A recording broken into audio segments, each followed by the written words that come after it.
Welcome to Alchemical Science. I'm Jordan, an open source researcher of science that's generally either very old, very new, or very esoteric. I believe there's a universal pattern that can be observed everywhere in the natural world, and I enjoy making connections between ideas that have traditionally been compartmentalized.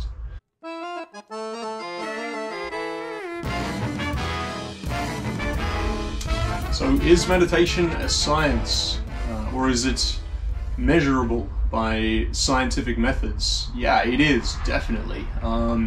Everyone really knows this, but this is what this video is about. So, although many different cultures have been practicing different forms of meditation since the dawn of our recorded history, we've not taken it very seriously as a science in the West until recent times. So this has been changing for some time now, and nearly everyone by this point will have tried some kind of meditation. Anything from just prayer to silent meditation, chanting mantras, doing yoga or breathing exercises, even just using those relaxation apps on your phone, or body scan meditations, relaxing the body. So hundreds of studies show, probably thousands by this point, that we can dramatically change our physiological and neural states just through practicing simple techniques like breath work, taking cold showers, or allowing the mind to become free of thoughts and worries, even just for a few minutes a day. So I've spent around half my life experimenting with different meditation practices, and I've spent 7 years meditating for around 2 hours every day.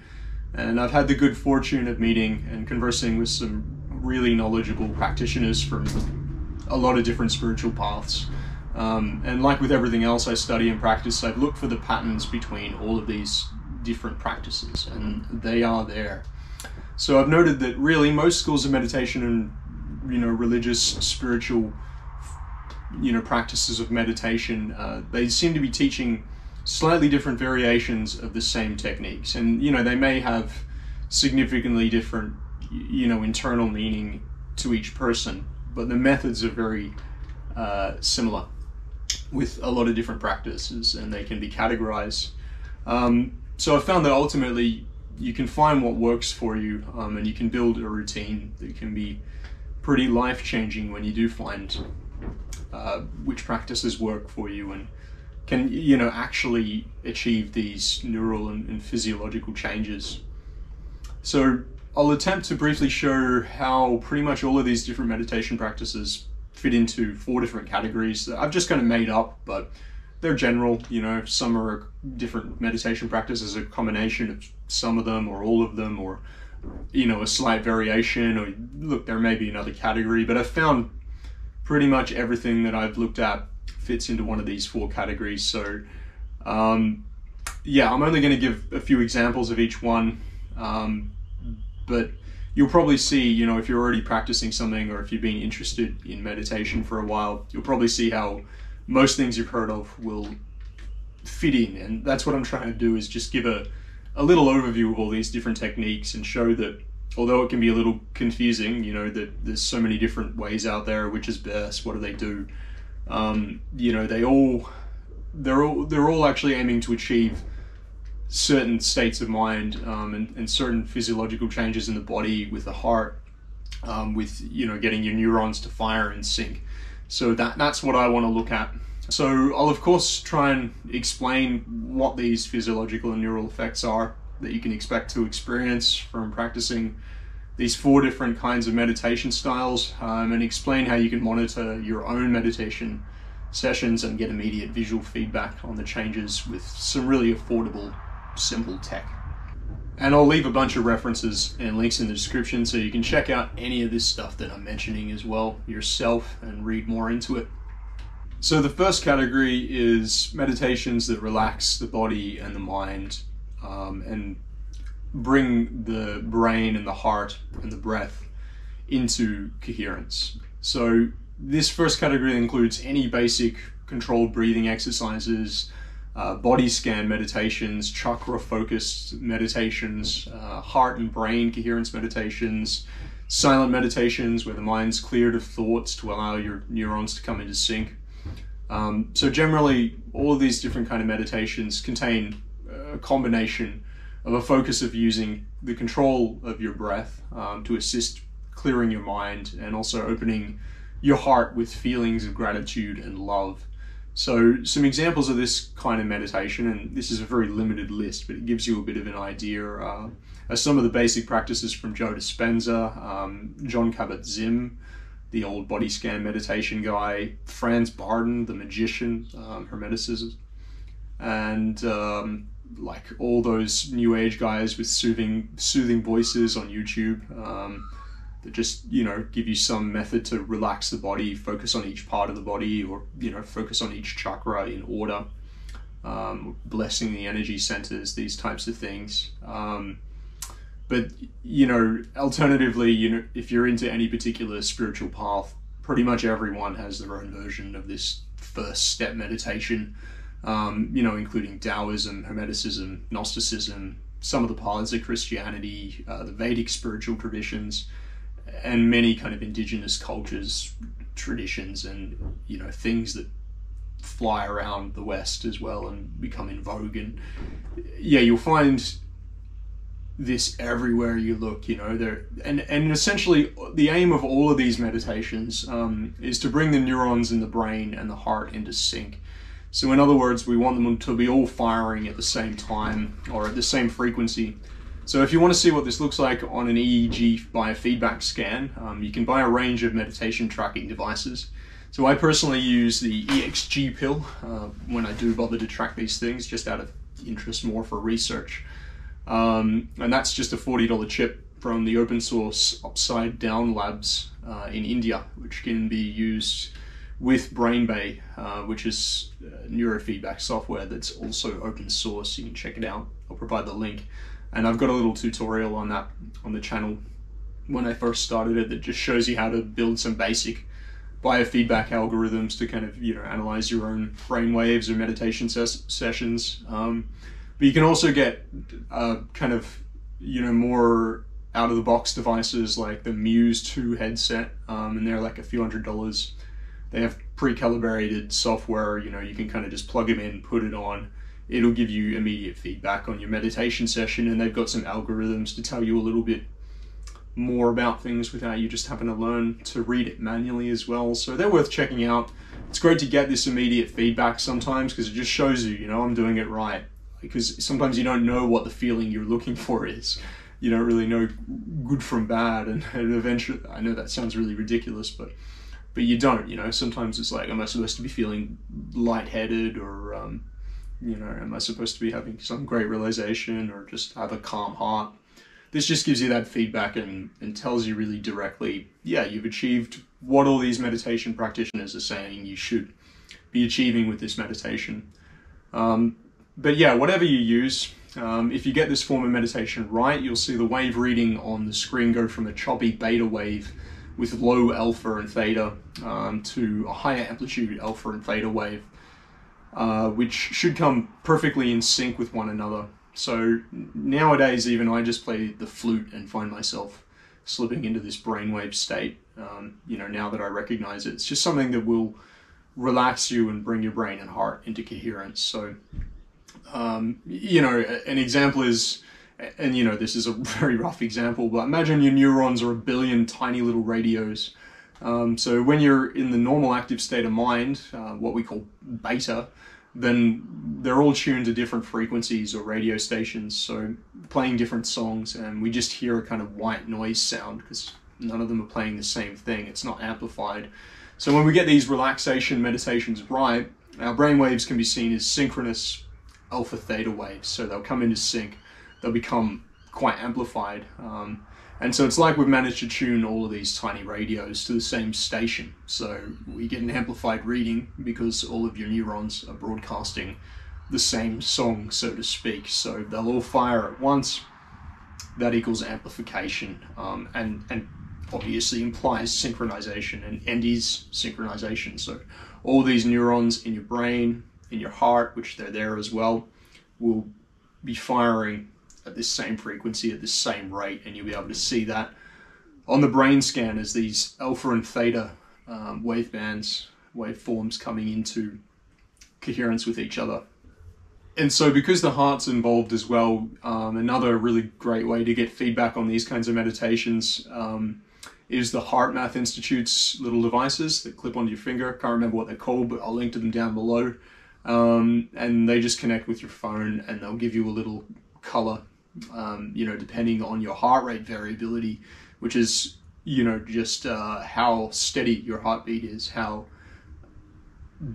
much it varies between beats, and that is very implicative of what's going on between the brain and the heart and the breath, and showing that it's already coming into sync. So people use that to like monitor stress levels, you know, just rudimentarily and stuff. So they're a great home device to have if you know, you're just a stressed person and just getting into meditation, want some easy feedback initially. Costs something, but you can check that out. So moving on to the second category, and look, these are in no real order, but there's 4 of them. So this is visualization meditations. So this is practiced again in a lot of different ways, and it's called a lot of different things. It's maybe more common in the East, but you know, a lot of the Western traditions, you know, the Hermeticists and the Theosophists and anyone who's into lucid dreaming or, you know, this kind of stuff, the New Age community, yeah, like even like the remote viewing stuff, that all kind of falls into this category. And look, it's essentially the practice of properly developing the imagination and the ability to dream and be conscious in this state. And, you know, this is one of those things where we have to define what, you know, lucid dreaming is and what dreaming is and what imagination is, and if they have a little more meaning than we, you know, usually ascribe them.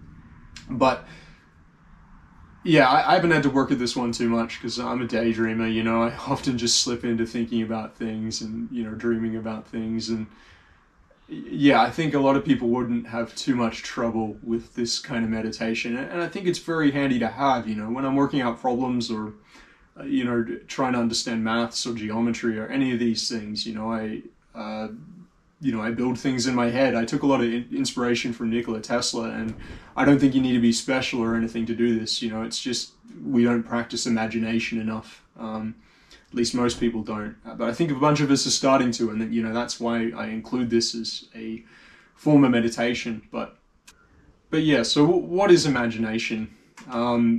Most of us have the ability, even if we haven't realized it yet, to experience very vivid lucid dreams, which can appear quite as real as our waking lives. There's a really excellent book by Stephen LaBerge, who's a PhD and a long-term researcher into lucid dreaming, and he's conducted decades of studies on the subject, and he's come to the conclusion that our waking state is not so different to our dreaming state in many ways. And you know, take that with a grain of salt. Yeah, I know most people won't really take that seriously, but check out the book. You know, he offers a lot of really interesting things to consider, so worth a read. And Franz Barden, the magician, he deals with methods to induce deeper states of this type of meditation, and many people have had success using his techniques. Stephen's book on lucid dreaming has an absolute goldmine of well-supported methods for both waking-induced and dream-induced lucid dreaming. Rudolf Steiner and many of the Hermetic, anthroposophical and theosophical authors have also written on various different methods to, you know, perform these kind of visualizations or astral traveling, dream states, whatever you want to call it.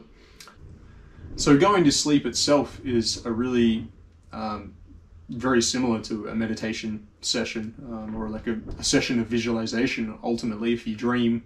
So like first your beta wave band begins to calm down as you're falling asleep, and your theta and your alpha waves come closer to being in sync, just like in the relaxation meditation. And then as you slip into delta, your delta wave band becomes amplified, and you'll usually see these large slow waves. The wave form just has these kind of pulses in the delta wave band. And then as you enter REM sleep and begin to dream, either consciously or unconsciously, your eyes begin to move, you return to a normal beta or high beta brainwave state generally, just like in your waking active state. So quite fascinating really, you know, that when we get into the dream world, we're back in this active mind state, you know, our senses are working, our eyes are moving, and we seem to be having quite a visual and sensory experience. And certainly, again, if you read Stephen's books or his studies, you'll see that he very much reports, this same phenomena over thousands of case studies, and all being able to reach this state where they're having dreams that seem as real as real life. So it's just an interesting consideration, and you're going to wonder why a lot of ancient cultures and ancient secret societies and ancient spiritual traditions all consider this a type of meditation and consider the imagination and the dream state very important. Obviously it has some ideas in Jung's psychotherapy and other modern Western authors as well. So yeah, just worth thinking about, and I definitely consider this another category of meditation in itself. The next one is prayer or chanting mantras, spoken meditations, sound meditations. Really needs no introduction, and I'm sure anyone's either done practices like this or they've heard of these things at least. Every spiritual path has their names for God or particular mantras or syllables that are said to contain sacred information or can connect one with God or focus the mind on a particular idea which is contained in the mantra or syllable. So I've done a lot of meditation on japa beads, chanting, but another good example is chanting the syllable Om, which is quite well known. So when it's chanted properly, it has a genuine physiological effect on the body and the mind. So the way I was taught to chant this, and I don't do it all the time, but I just think it's a really good, clear example, is that, Om, A-U-M has these 3 syllables. So when you start with the oh, you feel a kind of vibration down here in your chest, kind of in the cavity. Oh, you build it. But as you go through, as you complete the syllables,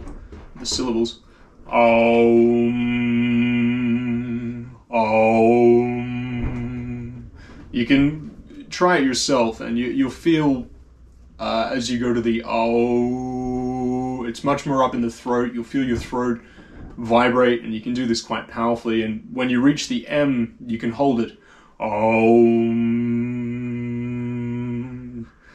It's literally your skull will kind of reverberate, and this can provide some really interesting information on a brain scan. You can check out Dr. Cody Rowell on YouTube, who does some stuff and finds chanting Om or even just meditating on Om as part of his meditation routine yields him some quite interesting results, and with data he can show. So look, there's so many different mantras, so many different sound meditations, so many different names of God that people are claiming are going to have the greatest effect, or are non-different to God himself. So obviously there's a lot of interesting stuff behind these kinds of meditations, if you can call them that, but I wanted to include them as a category because they're commonly practiced. I practice these types of things,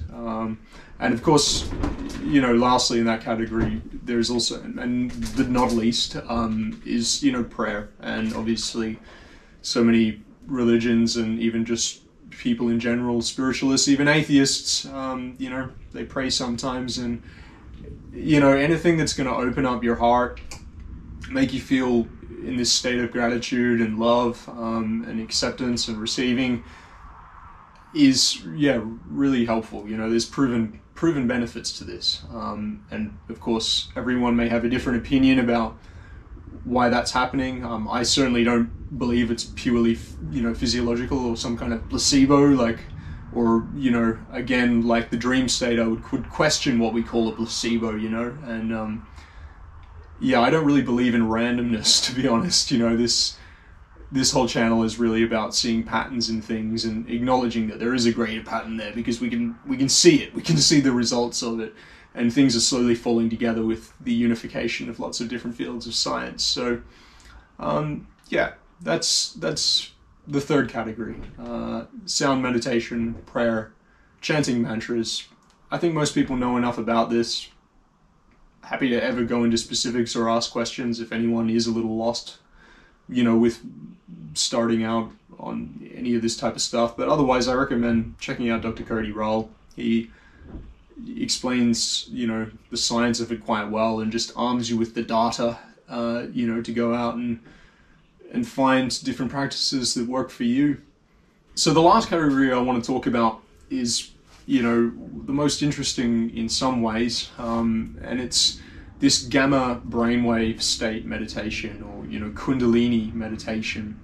It has many other names. So, you know, like raising the sacred seed.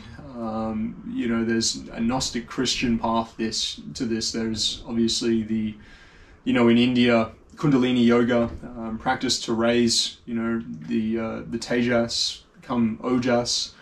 The Taoists, the Masons, Hermeticists, alchemists, the Osophists, the ayahuasca shamans, so many others all have their own teachings on how to induce this state.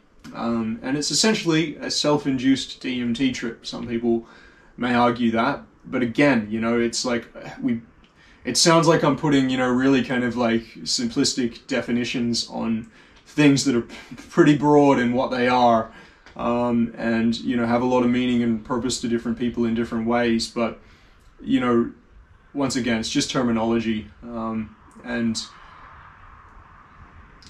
yeah, this is what we're doing, is we're producing DMT and we're tripping on it. But, you know, it's like dreaming. Is it something deeper than that? You know, pretty much every living being contains dimethyltryptamine in some way, usually in their brains, or they're secreting it somewhere, or we have the ability to you know, produce it, and we can produce it ourselves. There's a ton of science to support that, but yeah, we could claim that maybe there's some other things going on there, but that's essentially what this form of meditation is, and all glories to it. You know, it works well. It's better than going out there and taking drugs.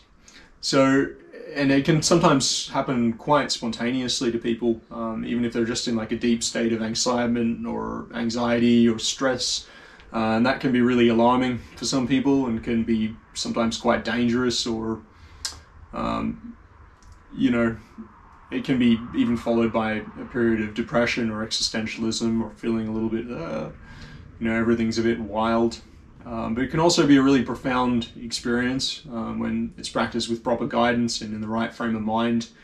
And, you know, people have given up lifelong addictions immediately, you know, or they've had a revelation of God or a connection between all things or with the earth, or even spontaneously recovered from medical conditions such as paralysis, depression, rashes, all sorts of stuff, you know.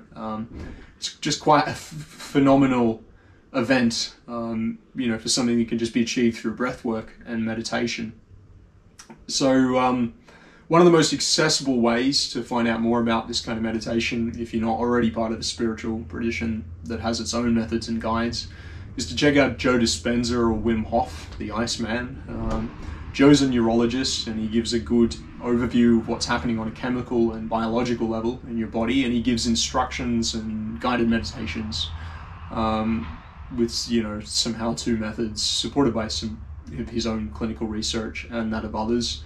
And I find Wim Hof's method really effective. He uses cold water bathing, strong, fast breathing, and long periods of holding your breath, you know, as long as you can, like a few minutes, not anything really wild. You're not asphyxiating yourself here. But yeah, him and his students have been part of clinical studies showing that all of them could destroy viruses just by using these breathing techniques and achieving this kind of state of mind. That sounds pretty crazy, you know, maybe it's not the right terminology, I might get caught up on that, but go, you know, just check it out on YouTube, because it's pretty fascinating, you know, no matter what you want to call it. And he's got like a phone app that costs like $5 a month. It has some guided meditations on it that are pretty good if you just want to give that a shot. And his method's probably only for the really intense people, but you might be surprised you like it. So if you can successfully yeah, harness this form of meditation. You can see it turn up on your DIY brain scans as well. But for many of these headsets and software, including BrainBay that I mentioned earlier, they're just limited to analyzing the 1 to 100 hertz waveband, and these gamma brainwave states can just look like a huge mass of squiggles because they're essentially accompanied by a massive observable high frequency burst of energy from the brain. So studies show, you know, up to and even beyond 2000 hertz, which is very unusual. You know, we're usually just you know, we're able to read waves, you know, in the 1 to 40 hertz band or 1 to 30 hertz band. So this is a huge increase, and also increase in amplification as well. So yeah, that's my basic rundown of the 4 different categories of meditation that I've noticed most people's practices fit into. And I'm not the first one to notice this. You can check out any of the links in the description. You'll find lots of different people teaching lots of different methods and combinations of the above. You know, a lot of these different methods, one of my teachers, Mark Tolley, who's practiced a lot of different forms of meditation as well, taught me. So thanks to him. And also I recommend checking out the book by Kevin Schoeninger, I'm sorry if I got your name wrong, and Stephen Skelton, which ties together a lot of these ideas really well and got me thinking about this topic too. And another really great book that starts to give you some ideas about neuroscience I'd recommend is from Backyard Brains, that I'll link to down below. And they've got a few experiments in there. They're a bit too gruesome for me. They're mostly on like bugs and stuff, and they're pretty ethical about what they do, but not for me. But it contains a ton of valuable information about how neurons function and how their frequencies can be measured, and also about how neurons can be found all over the body, you know, not just in the brain and not even just in the heart, but all over the place, and how they can be measured. So really interesting book. And if you haven't, you know, practiced any forms of meditation before, I recommend just, you know, getting used to practicing this number one, any form of relaxation, meditation. Just go look at pretty much any pathway of meditation, any meditation teacher. They'll be teaching something similar, or find your own way, you know. Yeah, ultimately you'll have those coherent alpha and theta waves, and that just puts you in a state to do any further forms of meditation, or is honestly just a huge game changer in your day. You know, the fact that we're human beings walking around, we've got this inbuilt way to just breathe in a special way and, you know, feel grateful, and then you just like, your actual, you know, physiology changes, your whole neural state kind of changes, your brain rewires. If we're not utilizing this, like, you know, come on, this is crazy actually. So yeah, I'm not grilling anyone. I know probably most people are doing meditation, but isn't it wild, right? You know, like we've got this way to affect ourselves, to affect our body and our mind, and yet, yeah, so many people are reliant on methods that maybe are, yeah, doing them a lot of harm as well as a lot of good. So this is really worth a try for anyone, right? You know, the worst you're going to do is sit and stare at a wall for a little bit, you know, but at best, you know, there's many academics and inventors and writers, you know, who use this as a method to problem solve, you know, use particularly the visualization technique, even things like lucid dreaming, you know, or even just being able to get their brain into a coherent state so that they can think more clearly, and visualize things more easy. So many people use this for problem solving. You know, it's the flow state that athletes get in. It's all of these things. So we need to learn some way to harness this. So if you know friends who, you know, don't meditate, tell them to meditate. If you don't meditate, meditate. If you've found a better way of meditating than me, tell me to meditate better. But we should all be meditating. Thanks for watching.